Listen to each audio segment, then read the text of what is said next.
రవ్వంతు రేవంతు తెలంగాణ గుంపు మేస్త్రి. కాళేశ్వరం ప్రాజెక్ట్ అంటే మేడిగడ్డ దగ్గర కుంగిన 2 పిల్లర్లు అనుకుంటున్నారు అబ్బాయి.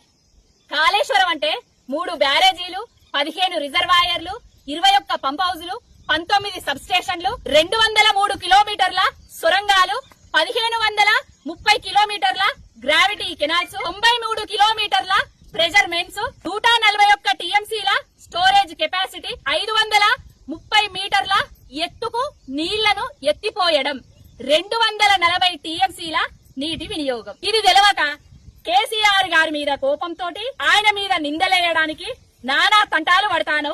ఆ కమిషన్ ఈ కమిషన్ పేరుతోటి ఆయన పేరును బదనాం చేద్దామని చూస్తాను. ఇంత మంచిగా కాళేశ్వరం ప్రాజెక్టును కట్టి చూపిస్తే నీళ్లు ఎత్తిపోయాక సుందిల్లా దగ్గర ఇది పరిస్థితి.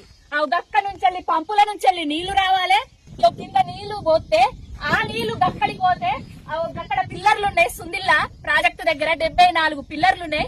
ఆ పిల్లర్ల దగ్గర ఉన్న గేట్లను మూసేసి ఈ నీళ్లను ఎల్లంపల్లి ప్రాజెక్టుకు పంపించాలి.